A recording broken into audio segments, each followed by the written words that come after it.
Le tech poli du quai était chaud sous le soleil de l'après-midi, un contraste saisissant avec la glace qui se formait dans les veines de Julian. Il se tenait à quelques pas de la passerelle d'un blanc éclatant du Serenity, un navire d'une conception si parfaite qu'il semblait moins avoir été construit que d'être né de la mer elle-même. Ces lignes étaient une symphonie de grâce hydrodynamique et de perfection esthétique, un témoignage flottant de ce qui était possible lorsque l'ambition rencontrait des ressources illimitées. C'était, dans chaque courbe et chaque reflet métallique, son chef-d'œuvre. La famille de sa femme, les Ashworth, ne voyait que les ressources. Julian a vraiment pris du recul. Marcus Ashworth, son beau-père, a dit avec le soupir las d'un homme chassant une mouche persistante. Marcus avait le visage Rubicon et suffisant de quelqu'un qui avait connu le succès il y a assez longtemps pour oublier le sentiment de lutte.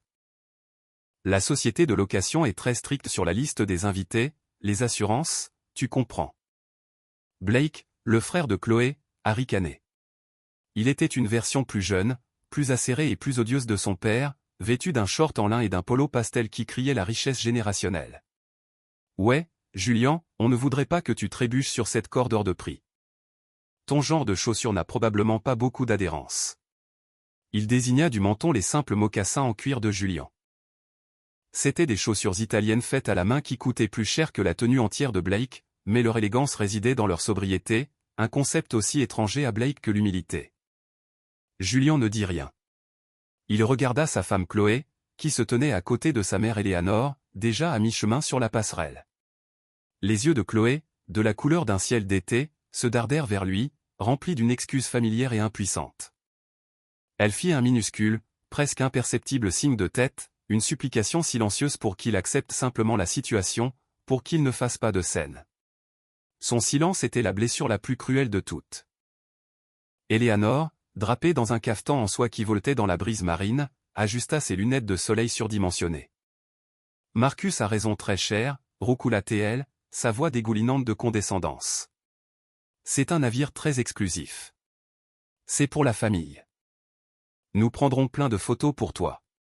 Le sous-entendu planait dans l'air, lourd et suffocant. Tu ne fais pas partie de la famille, pas vraiment.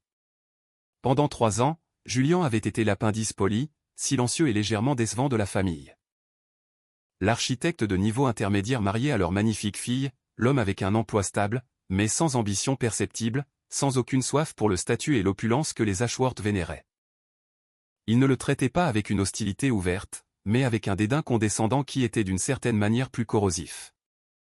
Il était un meuble dont ils devaient s'accommoder, un fauteuil beige dans leur vie décorée de façon criarde. « Vas-y, Julian. » Marcus fit un geste impatient vers le parking. « Va te trouver un joli café. Nous serons de retour vers le coucher du soleil. Peut-être que l'équipage te laissera jeter un coup d'œil à ce moment-là, si tu le demandes gentiment. » L'équipage, une demi-douzaine d'hommes et de femmes dans des uniformes blancs impeccables, se tenait au garde-à-vous le long du pont. Ils regardaient l'échange, leurs visages professionnellement impassibles, mais Julian pouvait voir la lueur de confusion dans leurs yeux. On leur avait remis le manifeste d'affrètement, la famille Ashworth.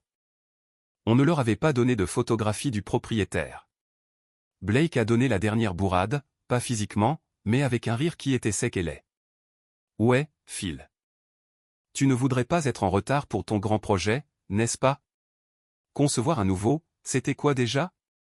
Un abri d'auto? » Il passa son bras autour de sa sœur, l'attirant plus loin sur le bateau, et la famille disparut de la vue, leur rire résonnant en retour vers le quai. Julian resta seul, l'odeur du sel et du diesel dans l'air. Il regarda le yacht, son yacht. Il avait passé 2 ans à le concevoir, une autre année à superviser sa construction dans un chantier naval allemand. Chaque joint, chaque fil, chaque pièce de laiton poli lui était aussi familier que son propre reflet.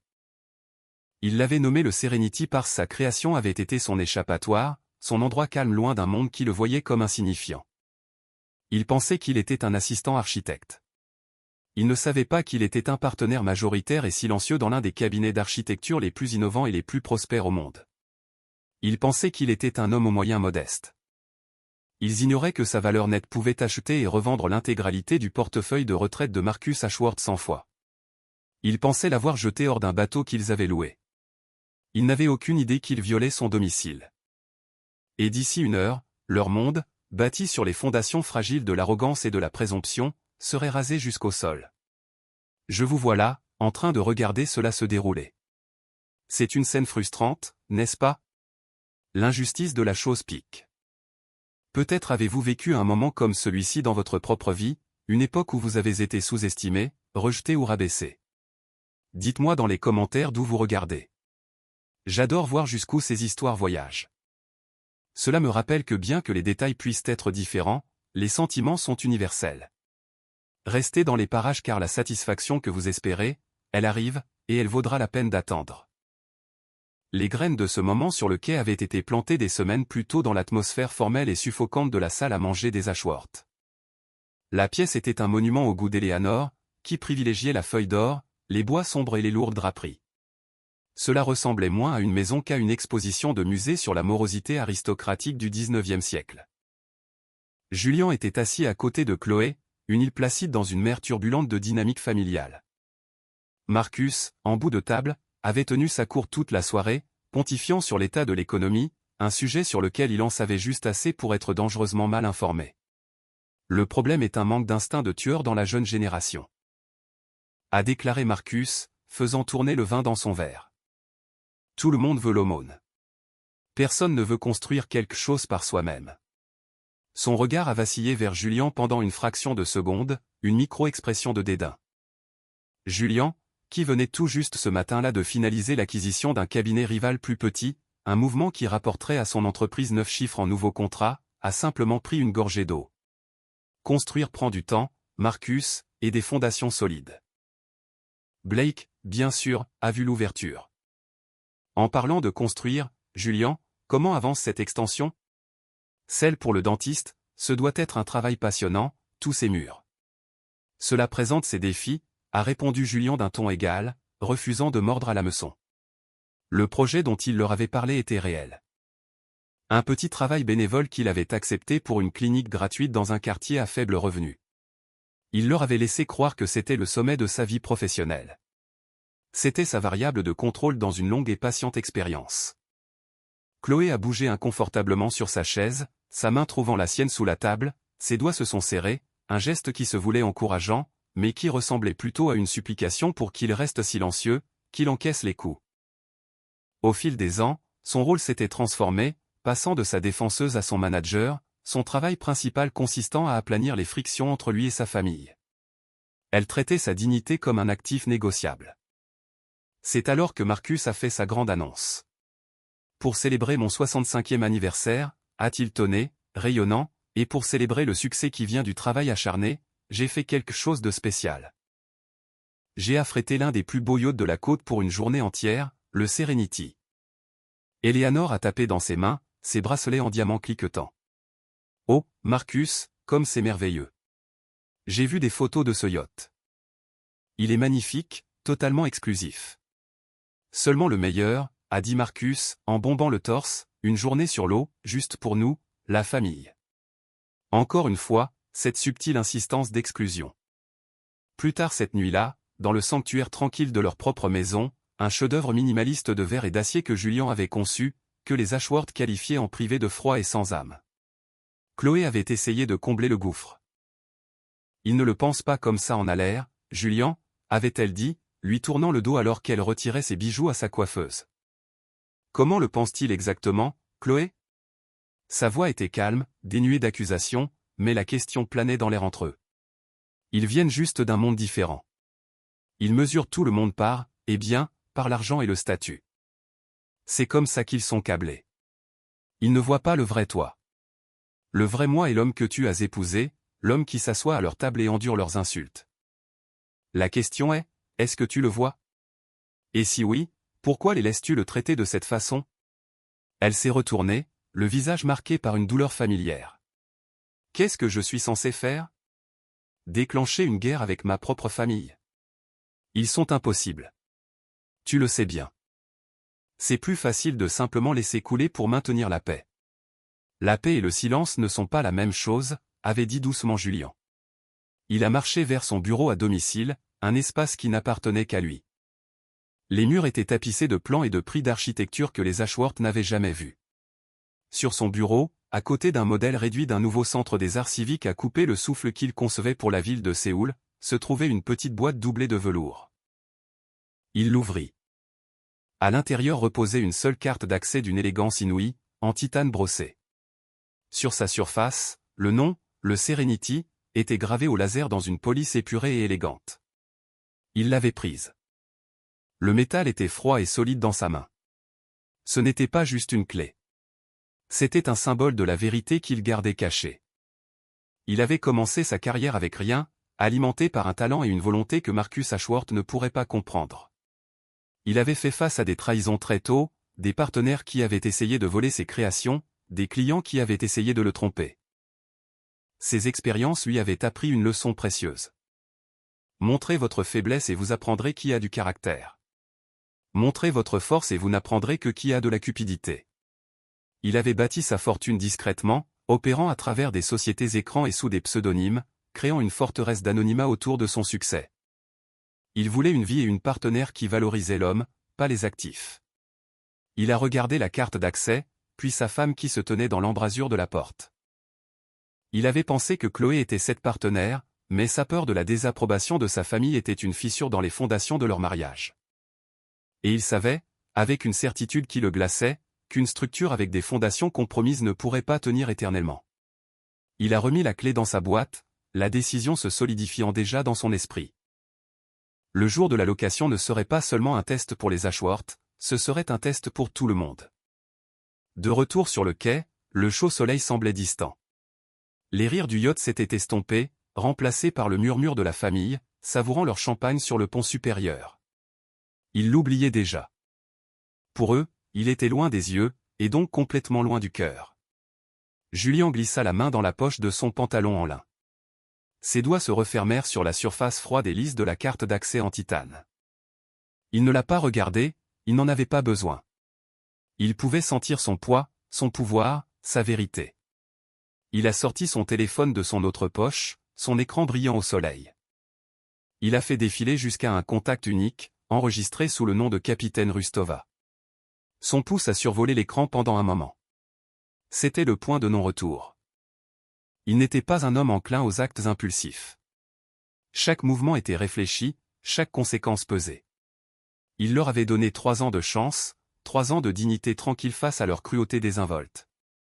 Il avait espéré que Chloé serait celle qui construirait le pont, qui se lèverait et dirait « ça suffit ». Mais elle ne l'avait pas fait, alors maintenant il le ferait. Il a tapé un seul message tout simple. Initié, il a appuyé sur envoyer. Le message a été livré instantanément, à quelques centaines de mètres de là, sur la passerelle du Serenity, un téléphone a vibré. Julien regardait le yacht. Rien ne s'est passé, pas au début.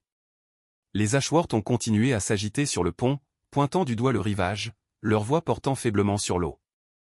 Blake a levé son verre dans un toast moqueur en direction du quai, une dernière pique en guise d'adieu. Julien n'a pas bronché. Il a simplement glissé son téléphone dans sa poche et est resté là, une statue de patience. Il était architecte. Il savait qu'avant de pouvoir construire quelque chose de nouveau, il faut souvent démolir ce qui est déjà là. Surtout si la structure existante est pourrie jusqu'à la moelle. Il a catalogué chaque affront, non pas avec la chaleur de la colère, mais avec la précision froide et claire d'un ingénieur en structure évaluant un bâtiment condamné. Le ton condescendant que Marcus utilisait lorsqu'il posait des questions sur son petit boulot. La façon dont Eleanor regardait ses vêtements, les lèvres pincées dans une critique silencieuse.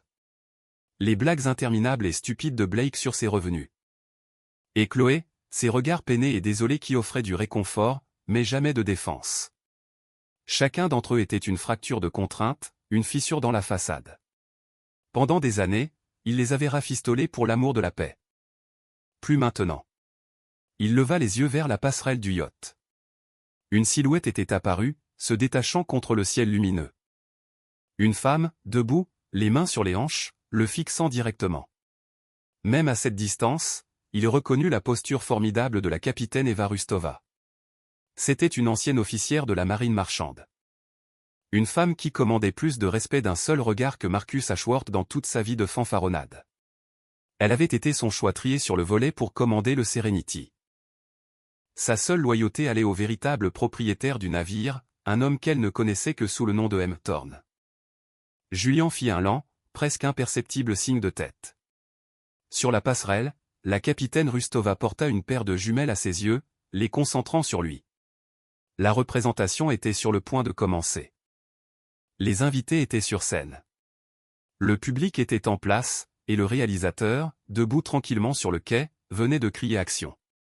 Le bourdonnement silencieux des générateurs du yacht sembla s'intensifier, le seul son dans un monde retenant son souffle. Le soleil était haut, le ciel était dégagé, mais une tempête était sur le point d'éclater. L'atmosphère festive sur le pont du Serenity commençait à tourner au vinaigre. Le champagne était toujours frais, les canapés étaient toujours exquis, mais une immobilité subtile et troublante s'était installée sur le navire. Les puissants moteurs qui auraient dû rugir à la vie il y a quelques minutes restaient silencieux. Le yacht restait immobile, amarré au quai comme une magnifique bête en cage. La patience de Marcus Ashworth, toujours un réservoir peu profond, était vide. Il vida son verre de champagne et le claqua sur une table en teck avec un bruit sec. « Qu'est-ce que c'est que ce retard, nom de Dieu » hurla-t-il à personne en particulier. « Je paie la rançon d'un roi pour ce voyage. Mettons les choses en route. » Il marcha d'un pas lourd vers un jeune matelot de pont qui polissait un taquet en laiton déjà immaculé. « Toi, » aboya Marcus, faisant sursauter le jeune homme. « Va dire à ton capitaine de démarrer les moteurs. La famille Ashworth est prête à partir. » Le matelot, un garçon de pas plus de 20 ans aux cheveux décolorés par le soleil, avait l'air déconcerté. Il jeta un regard nerveux du visage rouge furieux de Marcus vers la passerelle, puis vers le quai où Julian se tenait toujours, immobile. « Monsieur, la capitaine, elle a donné l'ordre d'attendre. » « Attendre quoi ?» intervint Blake en s'approchant avec arrogance. « Quelqu'un a oublié le caviar ? On ne peut pas partir sans le caviar. » Il a ri, mais le son était fragile. La blague a fait un flop. Le malaise était palpable maintenant. Un bourdonnement à basse fréquence sous les bavardages joyeux. Eleanor s'éventait avec une serviette pliée. « Marcus, fais quelque chose » l'exhorta-t-elle, la voix serrée. « On a l'air d'idiots à rester plantés là. Que vont penser les gens ?» Son monde était une scène, et la seule tragédie qu'elle pouvait imaginer était une mauvaise performance. Chloé était la plus silencieuse de tous. Elle se tenait près de la rambarde, les jointures blanches alors qu'elle s'y agrippait. Elle ne regardait pas son père fulminant ou son frère ricanant. Son regard était fixé sur la silhouette solitaire sur le quai. Son mari, il n'avait pas bougé. Il restait là, à les observer. L'espace entre le yacht et le rivage semblait s'élargir à chaque seconde qui passait, devenant un gouffre vaste et infranchissable. Un nœud de pure terreur, froid et lourd, se resserrait dans son estomac. Elle avait un terrible pressentiment que ce n'était pas un simple retard. C'était autre chose. C'était l'heure des comptes. Julian sur le quai sentit leur agitation comme un changement de pression barométrique. Il pouvait le voir dans leur posture raide, leurs mouvements brusques et saccadés. Il laissa le moment s'étirer, mûrir. Il voulait qu'ils sentent tout le poids de leur propre impuissance. Ils étaient si habitués à ce que le monde se plie à leur volonté, à ce que leur argent et leur nom dégagent chaque chemin, le simple fait immuable que le bateau ne bougeait pas était un affront à leur existence même. Il vit la capitaine Rustova sur la passerelle, les jumelles toujours braquées sur lui. Elle attendait son prochain signal. Leur plan, conçu des semaines plus tôt, était simple, élégant et cruel dans sa précision. Il était conçu non seulement pour révéler une vérité, mais pour démanteler un mensonge. Le mensonge sur lequel les Ashworth avaient bâti leurs identités, que leur richesse équivalait au pouvoir, et leur statut équivalait à la valeur. Lentement, délibérément, Julian fit glisser la carte d'accès en titane de sa poche. Il ne l'a pas brandie. Il la tint simplement dans la paume de sa main, laissant le soleil accrocher sa surface métallique. C'était un petit objet, presque insignifiant, mais dans ce drame, c'était le fusil du premier acte. Il la retournait encore et encore avec son pouce, le mouvement calme et méditatif. Il était architecte, et il appréciait le pouvoir d'une clé de voûte. La petite pièce centrale qui maintient l'ensemble de la structure ensemble. Et il savait mieux que quiconque ce qui se passe quand cette clé de voûte est retirée. Sur le yacht, la frustration de Marcus a débordé. Il n'essayait plus d'attirer l'attention d'un matelot. Il marchait vers les escaliers qui menaient à la passerelle. Son visage, un masque d'indignation. C'est inacceptable. Je vais aller toucher 2 mots à cette capitaine moi-même. Je veux qu'elle soit virée pour cette incompétence. » Alors que son pied touchait la première marche, une voix amplifiée et d'une clarté invraisemblable a grésillé dans le système audio dernier cri du yacht. C'était une voix de femme, calme, autoritaire et teintée d'acier. C'était la capitaine Rustova. « Attention chers invités », annonça la voix, tranchant l'air et faisant taire toutes les conversations. « Veuillez rester sur le pont principal. Il y aura un bref retard dans notre départ. » Marcus s'arrêta, la main sur la rambarde, et leva les yeux vers la passerelle. « Un bref retard » hurla-t-il. « Nous attendons depuis 20 minutes. » « Qu'est-ce que cela signifie » La voix désincarnée a continué, l'ignorant complètement, comme s'il n'était rien de plus que de la friture sur la ligne. Il semble y avoir un malentendu important concernant les termes de la location d'aujourd'hui. Un frisson, plus froid que la brise marine, a balayé le pont. Le calme avant la tempête venait de s'achever. Le premier coup de tonnerre était arrivé. Un silence stupéfait et absolu tomba sur le pont du Serenity. Les Ashworth et leur petit groupe d'amis obséquieux se figèrent sur place, les flûtes de champagne planant à mi-chemin de leurs lèvres. Tous les regards se tournèrent vers la source de la voix amplifiée, la capitaine invisible sur la passerelle. Marcus fut le premier à se remettre, son indignation l'emportant momentanément sur sa confusion. « Aucun malentendu » beugla-t-il au haut-parleur de l'interphone comme s'il s'agissait d'une personne. « Je suis Marcus Ashworth. La location a été réservée et payée il y a des semaines. Mon assistante a la confirmation. » C'était un homme dont le pouvoir était transactionnel. S'il avait payé, il avait le contrôle. L'idée que son argent ne parlait pas était incompréhensible. La voix de la capitaine Rustova revint aussi calme et inflexible que la marée. « Avec tout le respect que je vous dois, monsieur Ashworth, votre paiement était pour une réservation provisoire. Toutes les locations sont soumises à la confirmation finale du propriétaire du navire. » Il y eut une pause parfaitement chronométrée laissant le poids du mot propriétaire s'installer. Cette confirmation a été refusée. Refusée, le mot resta suspendu dans l'air, une violation stupéfiante de leurs attentes. Refusée, murmura Eleanor, sa main volant à sa poitrine. Mais pourquoi ? Blake laissa échapper un rire bref et incrédule. C'est ridicule. C'est une erreur administrative. Il regarda autour de lui pour chercher de l'approbation, son sourire arrogant habituel vacillant sur les bords. La voix de la capitaine le coupa. « Il n'y a pas d'erreur, monsieur. » Une autre pause. Celle-ci encore plus dévastatrice. « Le propriétaire de ce navire est actuellement sur le quai. Nous ne partirons pas tant qu'il ne sera pas à bord et ne donnera pas personnellement l'ordre de larguer les amarres. » Toutes les têtes sur le pont pivotèrent à l'unisson, un mouvement synchronisé d'incrédulité. Ils regardèrent tous en bas vers le quai la silhouette calme et solitaire qui s'y tenait vers Julian. La dissonance cognitive était si profonde que c'en était presque comique. Les Ashworth regardèrent du magnifique yacht de plusieurs millions de dollars à l'homme modeste dans ses simples mocassins et son pantalon en lin et leurs cerveaux refusèrent simplement de relier les deux. Blake fut le premier à exprimer l'absurdité. Il pointa un doigt tremblant vers Julian et éclata de rire. Un son aigu et qui frisait l'hystérie. « Le propriétaire ? Vous voulez dire lui ? Julian ?» Il se tourna vers les autres, les yeux écarquillés par une joie maniaque. « Cette capitaine est folle. Il est assistant d'architecte. Il possède probablement une chaloupe qui fuit, pas ça. » Eleanor réussit un faible gloussement, essayant de récupérer le sentiment de supériorité sociale qui glissait rapidement de son emprise. « C'est clairement une farce très étrange et pas drôle. »« Julian, dis-leur d'arrêter cette absurdité immédiatement, » ordonna-t-elle, la voix chevrotante. Mais Julian ne lui répondit pas, il ne la regarda même pas, il commença simplement à marcher. Il se déplaça avec une grâce délibérée et sans hâte vers la passerelle. La même passerelle dont il avait été chassé quelques minutes auparavant. Les deux membres de l'équipage qui montaient la garde en bas, au visage tristement désolé, semblèrent alors se mettre au garde-à-vous. À l'approche de Julian, ils s'écartèrent pour lui comme s'il était de la royauté, leurs expressions se transformant de la confusion à un profond respect naissant. L'un d'eux inclina subtilement la tête. Julian monta sur la passerelle, ses pas faisant un rythme doux et régulier sur la rampe. Le son sembla résonner dans le silence de mort. En haut, sur le pont immaculé, la capitaine Eva Rustova l'attendait. C'était une femme d'une quarantaine d'années aux traits fins et aux yeux intelligents qui ne manquaient rien.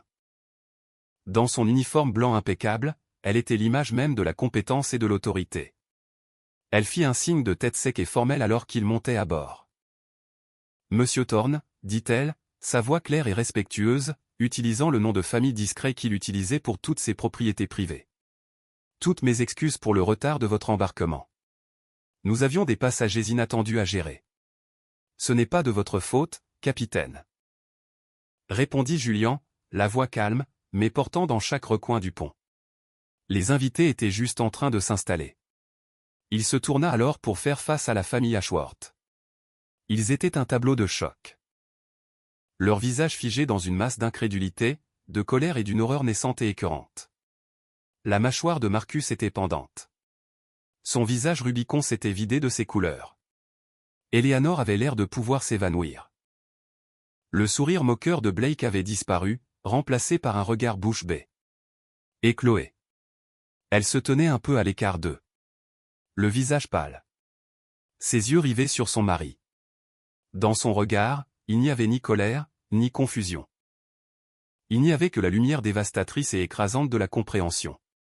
Les yeux de Julian rencontrèrent les siens pendant une brève seconde, et pour la première fois de la journée, une lueur de sa propre douleur profonde fut visible. Puis son expression se durcit à nouveau en un masque d'un calme imperturbable. Il leva lentement sa main, celle qui tenait la carte d'accès en titane. Il la tint pour qu'ils puissent tous voir le soleil scintiller sur sa surface. « Marcus, dit-il, sa voix aussi égale et précise qu'un laser. Tu as dit que la liste des invités était exclusive. Tu avais raison. » Il tourna son regard vers Blake, dont le visage était maintenant cendré. « Tu m'as demandé si j'étais dépassé, une question intéressante à poser à l'homme qui a conçu et commandé le sol même sur lequel tu te tiens. » La déclaration tomba, simple, dévastatrice, définitive. L'inspiration collective sur le pont fut audible. La vérité, si longtemps cachée, avait finalement été mise en lumière, et son éclat était aveuglant. L'assistant architecte calme et décevant avait disparu. À sa place se tenait M. Thorne, le propriétaire du Serenity et l'architecte de leur humiliation imminente. Le silence qui a suivi la révélation de Julian était une chose physique, une lourde couverture étouffant la brise marine. C'était le son d'un monde qui se retournait.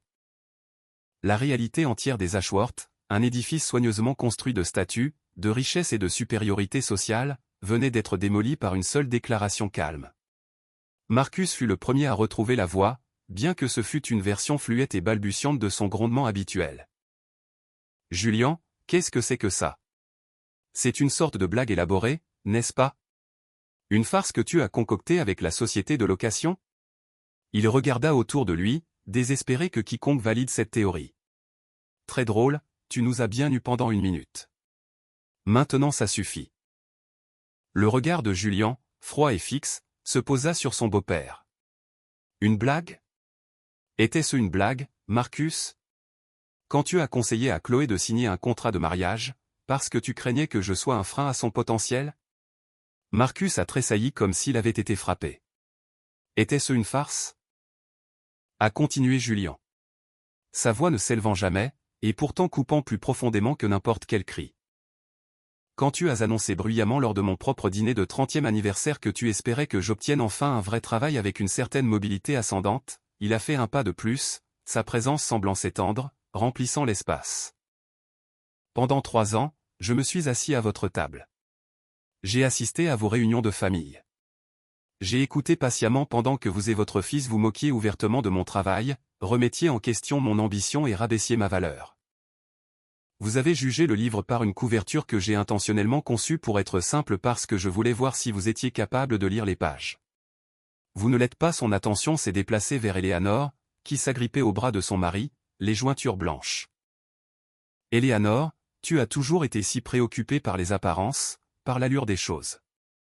Alors laisse-moi te demander, de quoi cela a-t-il l'air? Une famille tellement aveuglée par sa propre arrogance qu'elle essaie de jeter l'un des siens hors d'un navire qui lui appartient. Comment cette histoire sera-t-elle perçue au country club?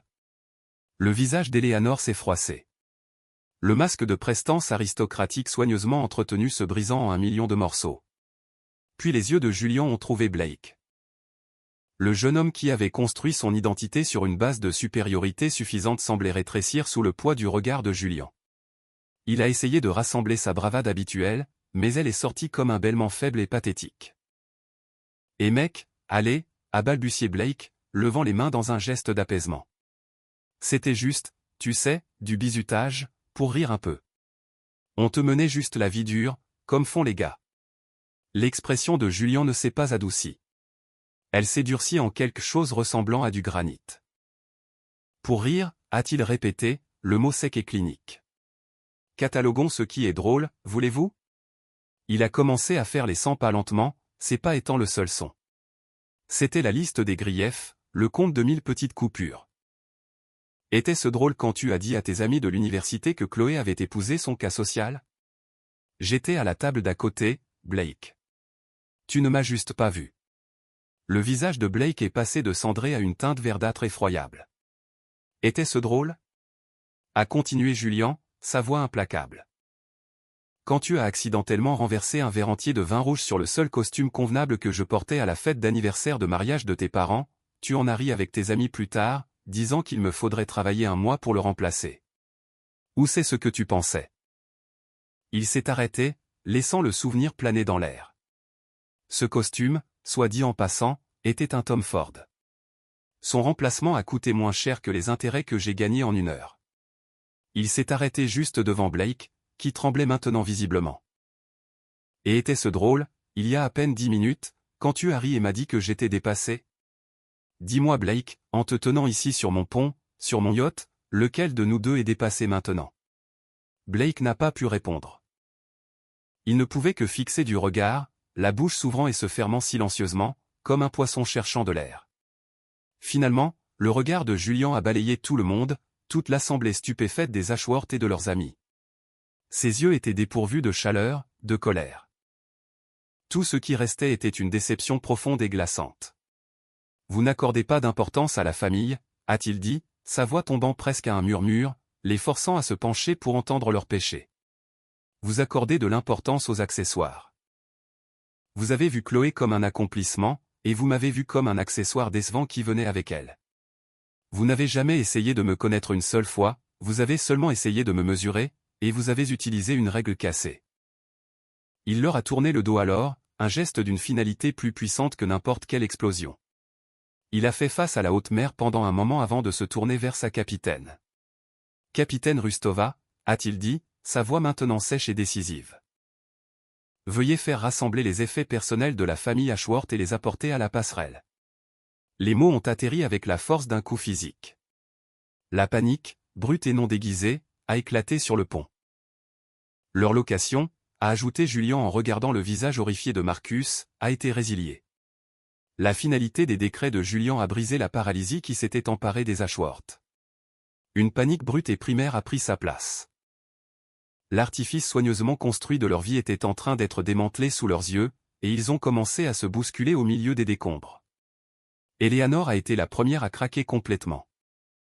Le masque de la matriarche de la société s'est dissous, révélant la femme désespérée et terrifiée en dessous. « Julian, non » a-t-elle crié, sa voix aiguë par l'hystérie. Elle s'est précipitée en avant, son cafetan en soie s'en mêlant autour de ses jambes. « S'il te plaît, tu ne peux pas faire ça. Pense à Chloé. Pense à la famille. C'est une erreur. Nous sommes désolés. Nous sommes si terriblement désolés. » Ces excuses étaient un torrent de mots, nés non pas de remords, mais de la terreur pure de l'anéantissement social auquel elle faisait face. Marcus, se remettant de son choc initial, a tenté de récupérer son autorité par pure fanfaronnade. Il a bombé le torse, son visage prenant une teinte cramoisie dangereuse. « Maintenant écoute-moi bien, Julian » a-t-il rugi, pointant un doigt tremblant. « Tu ne peux pas juste nous jeter dehors. C'est la célébration de mon anniversaire. Nous avons des invités. » Julian ne s'est même pas tourné pour lui faire face complètement. Il l'a simplement interrompu, sa voix tranchant à travers la tirade de Marcus avec une précision chirurgicale. « Je le peux » a-t-il dit, les 3 mots prononcés avec une certitude absolue et inébranlable. « Et je le ferai. » La fanfaronnade est morte dans la gorge de Marcus, étouffée par le pouvoir indéniable de la voix de Julian. Ce n'était pas le garçon calme et arrangeant qui avait épousé sa fille. C'était un homme qu'il ne connaissait pas du tout. Un homme qui avait toutes les cartes en main. Blake, pendant ce temps, a essayé une approche différente, née du monde transactionnel dans lequel il vivait. Il s'est précipité vers Julian, son visage un masque désespéré de conciliation. « Julian, mon pote, Monsieur Thorne, écoute. D'accord, on a compris. C'est toi le grand patron. C'est toi le propriétaire. Message reçu. On a foiré. On a été des crétins. Mais c'est le 65e anniversaire de mon père. Laisse-nous juste passer l'après-midi. On paiera. On paiera le double du prix de la location. Le triple. Donne juste un prix. » Julian s'est finalement tourné pour regarder Blake et son expression en était une de pitié sincère. « Tu ne comprends toujours pas, n'est-ce pas ?» a-t-il dit doucement. « Tu penses que c'est une question d'argent. Tu penses que tu peux acheter ta sortie pour échapper à une conséquence. Ça n'a jamais été une question d'argent. C'est une question de respect. Et le respect, Blake, n'est pas à vendre. Ça se mérite. Et tu es en faillite. » Vaincu, Blake a reculé en trébuchant. La dernière de ses stratégies était épuisée. La famille s'est tenue ensemble. Un groupe recroquevillé et pathétique. Alors que les membres de l'équipage, les visages impassibles, ont commencé silencieusement et efficacement à rassembler leurs sacs à main de marque, leurs pulls et leurs sacs cadeaux. Puis Julian a fait la seule chose qui a remué le couteau dans la plaie. Il s'est tourné vers la seule personne qui était restée silencieuse tout au long. Sa femme. Chloé se tenait figée près de la rambarde, des larmes coulant silencieusement sur ses joues. Elle n'avait pas bougé, n'avait pas parlé. Elle était prise au piège dans le no man's land entre la famille dans laquelle elle était née et l'homme qu'elle avait choisi. La voix de Julian quand il lui a parlé était différente. Le ton froid et dur avait disparu, remplacé par un chagrin silencieux et profond. « Chloé » a-t-il dit, et son nom était la seule chose dont il avait besoin de dire pour attirer toute son attention. Elle l'a regardé, les yeux implorants. La capitaine a demandé qui était sur la liste des invités, a-t-il continué, la voix assurée. Pour l'instant, cette liste ne comporte qu'un seul nom, le mien. Il a fait une pause, laissant le poids de ses prochains mots remplir l'espace entre eux. Mais je suis prêt à en ajouter un deuxième. Le choix t'appartient. Tu peux rester sur ce yacht avec ton mari, ou tu peux descendre cette passerelle avec la famille que tu as choisi de ne pas corriger. L'ultimatum était absolu. Il n'y avait pas de juste milieu, pas de négociation. Il la forçait à faire la seule chose qu'elle avait passé 3 ans à éviter, à prendre position. À choisir. La brise marine fouettait autour d'eux, tirant sur les cheveux de Chloé. Le soleil tapait sur le pont. Sa mère murmurait son nom, un son désespéré et implorant. Son père la regardait, le visage un mélange d'espoir et de commandement. Son frère la regardait avec un besoin pur et égoïste. Ils tiraient tous sur elle, exigeant sa loyauté, la loyauté qu'elle leur avait toujours donnée par défaut. Et puis il y avait Julian. Il ne tirait pas, il se tenait juste là, résolu et dans l'attente. Il lui offrait un choix, mais il lui montrait aussi les conséquences de son inaction passée. Il lui offrait un avenir, mais seulement si elle était prête à laisser son passé sur le quai. Le silence s'était tiré pour une éternité. Le sort de leur mariage, l'avenir de la famille Ashworth, tout cela restait suspendu dans ce seul moment de décision angoissant. Chloé a regardé des visages désespérés de sa famille au visage calmé dans l'attente de son mari. Toute sa vie avait mené à ce point, à cette passerelle, à ce choix. Le monde de Chloé avait été réduit aux quelques mètres de pont en teck immaculé qui séparait sa famille de son mari. D'un côté se tenait le passé, sa famille bruyante, exigeante, arrogante, leur visage maintenant déformé par une supplication désespérée. Il représentait la vie qu'elle connaissait, le confort toxique et suffocant d'un dysfonctionnement familier. Ils étaient les architectes de sa faiblesse, les catalyseurs de son silence. De l'autre côté se tenait Julian, il était l'avenir, un territoire inconnu. Il était un homme qu'elle réalisait connaître à peine, un homme aux profondeurs cachées et à la force tranquille et redoutable. Il ne suppliait pas ou n'exigeait pas, il attendait simplement. Sa présence, un témoignage silencieux de la norme qu'il établissait maintenant. Il n'offrait pas seulement une place sur son yacht, mais une place dans une vie construite sur la vérité. Des larmes ont coulé sur le visage de Chloé, mais ce n'étaient plus des larmes d'impuissance. C'étaient des larmes de chagrin pour la femme qu'elle avait été, et de terreur et d'espoir pour la femme qu'elle pourrait devenir. Le murmure de sa mère est devenu plus insistant. « Chloé chérie, viens avec nous. Tu es une Ashworth. » La voix de son père était un grognement sourd. « Chloé, ne t'avise pas de prendre parti pour lui contre ton propre sang. » Mais elle ne les écoutait plus. Elle regardait Julian, le regardant vraiment. Elle a vu les années d'endurance patiente dans ses yeux. Elle a vu la blessure profonde qu'elle avait infligée par son silence, une blessure bien plus profonde que n'importe laquelle des insultes de sa famille. Et elle a vu la lueur d'espoir qu'il lui tendait encore, une chance finale et fragile. À ce moment-là, elle a compris. Descendre cette passerelle avec sa famille serait la fin de son mariage. Mais rester serait la fin de sa vie de lâche. Elle a pris une seule respiration tremblante. Puis elle a fait un pas, c'était un petit mouvement, mais sur ce pont silencieux, il était sismique. Elle s'est éloignée de sa famille et s'est dirigée vers son mari. Eleanor a laissé échapper un petit halètement blessé. Le visage de Marcus s'est durci en un masque de froide fureur. Chloé a fait un autre pas, ses yeux ne quittant jamais ceux de Julian. Elle est passée devant le visage choqué et incrédule de son frère. Elle est passée devant son père, refusant de croiser son regard furieux. Elle est passée devant la main tendue et implorante de sa mère, et elle ne l'a pas prise. Elle s'est arrêtée directement devant Julian, assez près pour voir les complexes mouchetures d'or dans ses yeux bruns. « Je suis tellement désolée » a-t-elle murmuré. Sa voix étouffée par l'émotion mais claire dans sa sincérité. « J'ai été une lâche. J'avais tellement peur de leur désapprobation, tellement désespéré de leur acceptation que je les ai laissés te diminuer. Et en les laissant te diminuer, je me suis diminué moi-même. Je suis devenu l'une d'entre eux. » Ses yeux sont tombés sur le pont. « Je ne mérite pas de rester ici. Je ne mérite pas ton pardon. » Elle a levé les yeux vers lui. Son regard cru et ouvert. « Mais je te choisis.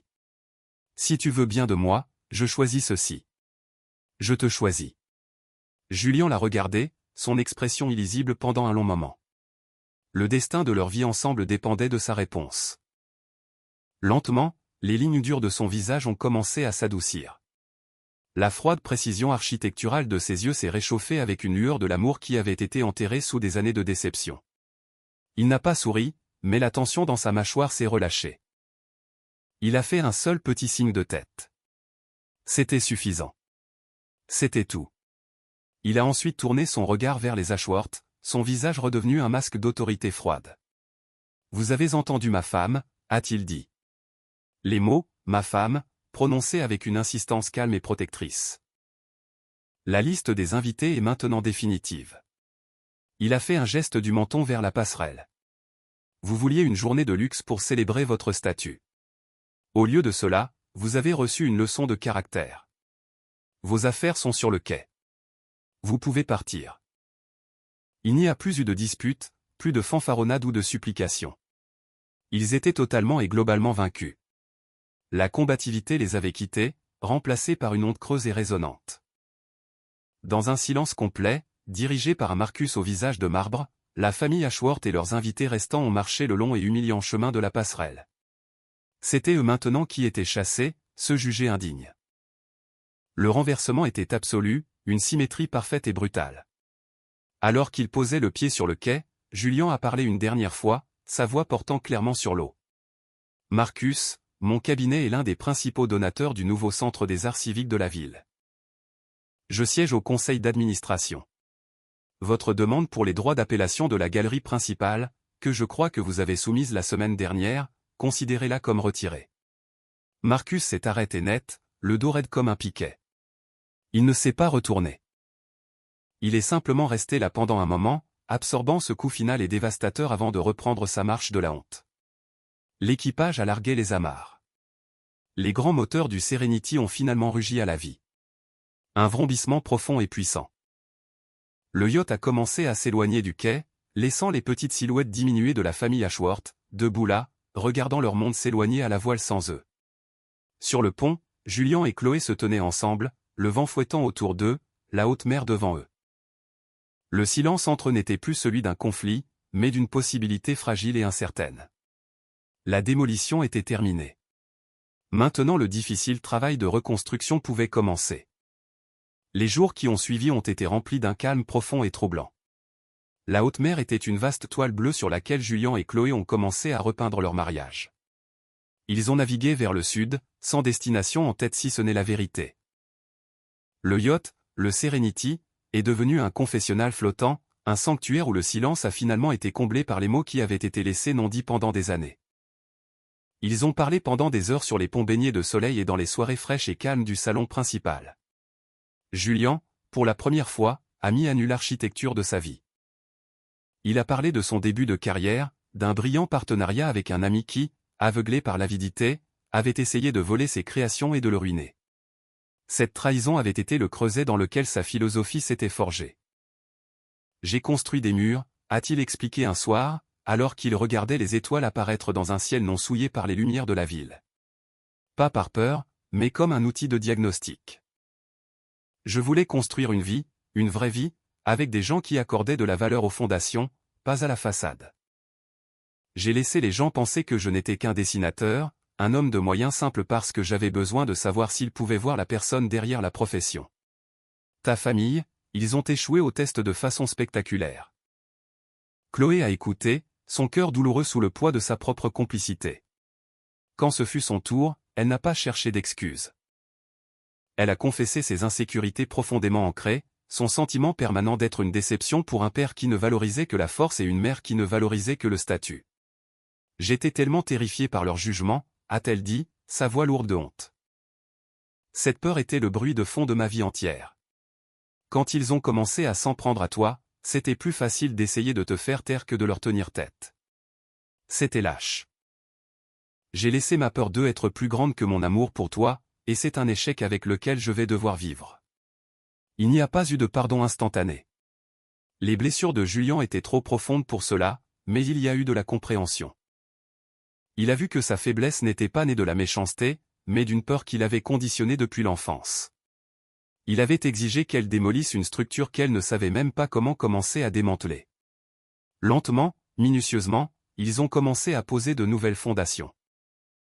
Une fondation construite non pas sur des suppositions et des apparences, mais sur une honnêteté brutale et douloureuse. Il lui a montré son travail, son vrai travail. Il a déroulé des plans pour des gratte-ciel qui redessinaient les toits des villes, pour des hôpitaux dans des pays en développement, pour le centre des arts civiques à couper le souffle qu'il avait mentionné à son père. Elle a vu le génie qu'il avait caché, la passion qu'il avait mise en sourdine, et elle est tombée amoureuse de lui une nouvelle fois. Cette fois avec le vrai homme, pas la version éditée qu'elle avait essayé de faire entrer dans le monde étroit de sa famille. Des nouvelles de ce monde sont arrivées au compte-gouttes, l'histoire de l'humiliation sur le quai, comme tous ces délicieux scandales le font, s'était répandue comme une traînée de poudre dans le cercle social des Ashworth. Marcus, un homme qui vivait et mourait par sa réputation, est devenu la risée de tous. L'histoire a été racontée avec délectation au bar du country club et lors de déjeuners excessivement polis. Le grand Marcus Ashworth jeté d'un yacht par son doux gendre. Ses fanfaronnades ont été révélées comme étant creuses, son statut un vernis fragile. Le retrait de son offre pour les droits d'appellation de la galerie a été un symbole public et permanent de sa disgrâce. Blake a fait face à ses propres conséquences. La distraction qu'il avait eue aux dépens de Julian s'est avérée coûteuse. Un client majeur de sa société d'investissement, un milliardaire discret de la technologie qui se trouvait être un ami proche et un admirateur du travail architectural de M. Thorne, a eu vent de l'histoire. Le client a retiré de la gestion de Blake l'intégralité de son portefeuille à 9 chiffres, citant une crise de caractère dans une lettre rédigée en termes secs. La perte a été catastrophique pour Blake, non seulement financièrement mais pour son ego, le seul véritable atout qu'il possédait. Eleanor, dépouillée de sa position sociale, s'est retirée dans sa maison sombre aux feuilles d'or, les rideaux tirés. Son monde, autrefois une scène sur laquelle elle se produisait, était devenu une prison. Les Ashworth n'étaient pas détruits, mais ils étaient irrévocablement diminués. Leur arrogance avait été un ballon, et Julian ne l'avait pas fait éclater avec un canon, mais l'avait piqué avec une épingle, lui permettant de se dégonfler lentement, rejoignant la terre en haletant. La justice était poétique. Ceux qui avaient vécu de jugements superficiels ont été perdus par ceux-ci. Des mois plus tard, Julian et Chloé se tenaient sur le large balcon en porte-à-faux d'une nouvelle maison.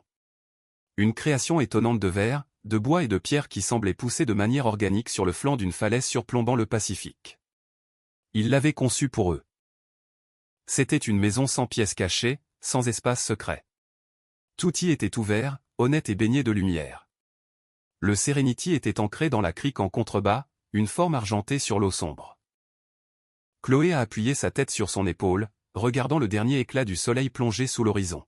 « Penses-tu qu'ils changeront un jour » a-t-elle demandé doucement. Julian est resté silencieux un instant, y réfléchissant. Le changement est un choix, Chloé. Il nécessite de démolir son propre ego pour faire de la place à l'humilité. C'est le projet de rénovation le plus difficile qui soit. Peut-être qu'ils le feront. Peut-être qu'ils ne le feront pas, mais leur choix ne nous concerne plus. Il avait raison. Leur chapitre avec les Ashworth était clos.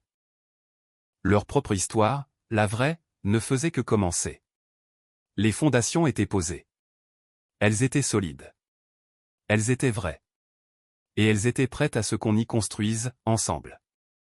Et c'est ainsi qu'une structure construite sur des mensonges a dû être démolie pour faire place à une structure construite sur la vérité. C'est une leçon puissante, n'est-ce pas? Que la véritable force ne concerne pas ce que vous montrez au monde, mais l'intégrité que vous maintenez quand personne ne regarde. Il s'agit d'avoir la patience d'attendre le bon moment et le courage d'agir quand ce moment arrive. Qu'avez-vous pensé du choix qu'a fait Chloé?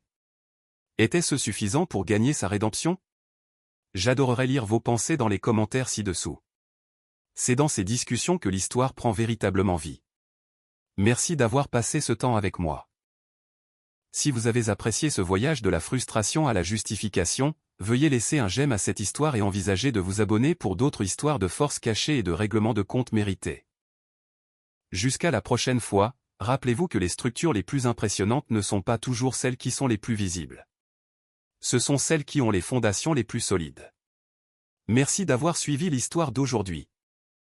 Si vous l'avez trouvée intéressante, veuillez me soutenir avec un like et un abonnement à la chaîne. À bientôt dans les prochaines vidéos. L'ensemble du contenu, des personnages, des décors et des événements est le produit de l'imagination. Créé uniquement à des fins de divertissement.